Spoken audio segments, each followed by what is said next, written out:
Madame la procureure a dit une phrase qui m'a un peu choqué,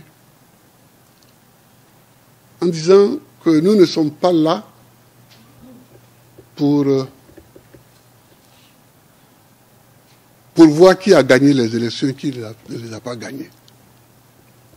Mais on ne peut pas parler, on ne peut pas débattre de la crise post-électorale et ne pas savoir comment les élections se sont passées. Qui a gagné les élections?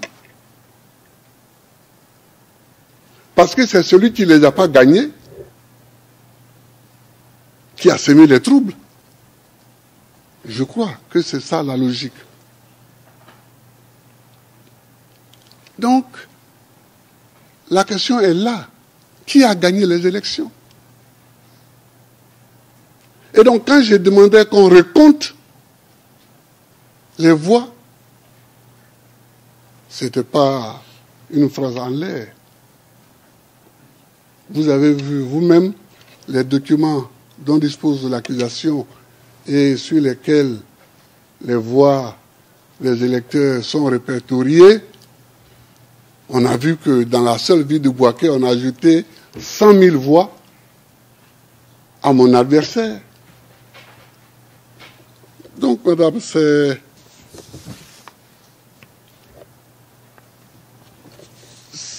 ça le fond de la question.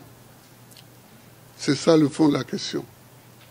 On nous a attaqué en 2002, j'ai fait mon travail.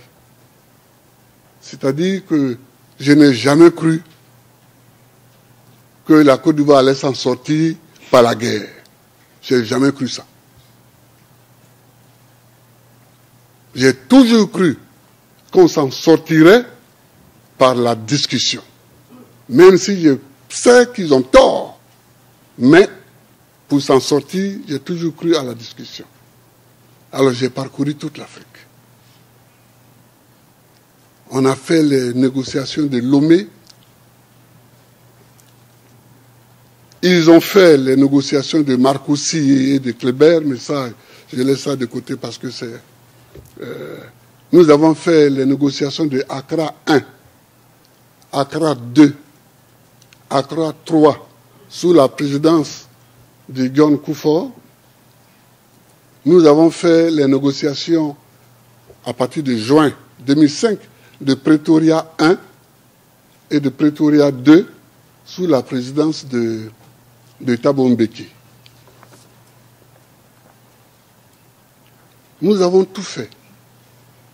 Nous avons tout fait.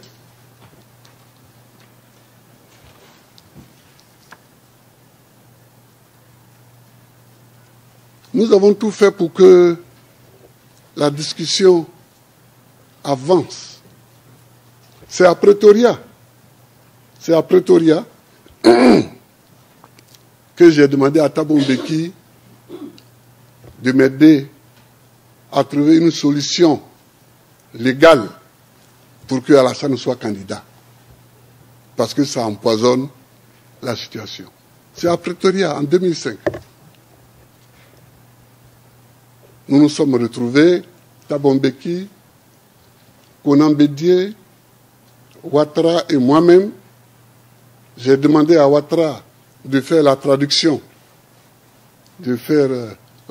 entre Thabo Mbeki et moi. C'est là que je leur ai dit que ça ne me gênait pas que Ouattara soit candidat. Mais comme mon électorat aussi est là, donc il faut que Thabo Mbeki nous écrive à nous tous, à Abidjan, pour que après je puisse prendre une décision. Je ne mets pas l'article 48 de la Constitution. C'est comme l'article 16 de la Constitution française. Ça donne énormément de pouvoir. Mais ce jour-là, j'ai pris l'article 48 de la Constitution et j'ai permis à Ouattara et à Bédié, d'être candidats. Donc, madame, voilà ce que je voulais vous dire. Voilà ce que je voulais vous dire. nos pays, nos États, et ce sera mon dernier point, sont fragiles. Nos États sont fragiles. Et chaque fois qu'un chef d'État européen ou occidental me disait « Faites la démocratie en Afrique », je lui disais « Nous avons besoin de la démocratie, non pas parce que vous le dites, mais parce que nous-mêmes, nous avons effectivement besoin pour construire nos États. » Madame, regardez la Côte d'Ivoire. Si nous n'employons pas la démocratie, comment nous allons choisir le chef de l'État? Il y a à l'est, adossé à la frontière ghanéenne, les Akans, qui ont un mode à eux pour choisir les chefs de village ou de canton ou leur roi. Nous avons à l'ouest un pouvoir éparpillé. Nous avons au nord les Malinqués islamisés qui se regroupent autour des mosquées et à côté d'eux les Sénoufos qui se retrouvent dans les bois sacrés. Quel mode électoral allons-nous prendre? Donc la démocratie nous aide parce que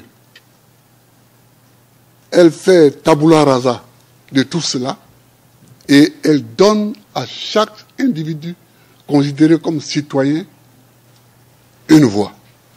C'est pourquoi je me suis engagé dans la lutte pour la démocratie. Et puis nous, qui venons de familles très modestes, s'il n'y a pas la démocratie, jamais on aurait des postes élevés. Moi, les gens avec qui j'ai été à l'école, quand j'ai été élu président, ils n'étaient pas étonnés parce qu'ils savaient mon engagement. Mais ils sont venus me saluer pour saluer mon courage. Parce que je n'étais pas le plus aidé. Je n'étais pas le plus intelligent, je n'étais pas le plus riche, j'étais pas... Donc nous avons besoin de la démocratie, madame. Mais la démocratie, ce n'est pas seulement le vote. C'est qui dit le vote. Qui dit le résultat du vote. C'est ça aussi la démocratie. Quand on s'en va prendre une nuit, le président du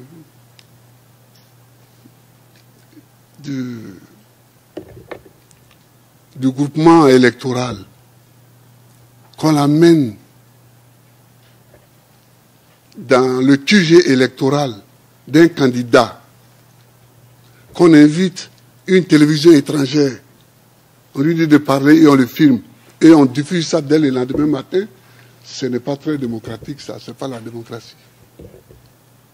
La démocratie, c'est le respect des textes, à commencer par la plus grande des normes en droit, qui est la Constitution. Qui ne respecte pas la Constitution n'est pas démocrate. Madame, c'est parce que j'ai respecté la Constitution qu'on veut me mener ici. Alors, bon, je suis là, mais je compte sur vous. Je compte sur vous parce que je souhaite que tous les Africains qui me soutiennent et qui sont tout le temps ici, devant la cour, devant la prison, qui sont dans leur pays en train de manifester, en train de marcher, tous ces Africains-là, qu'ils comprennent que le salut pour les États africains, c'est le respect des constitutions que nous nous donnons et des lois qui en découlent. Je vous remercie, madame.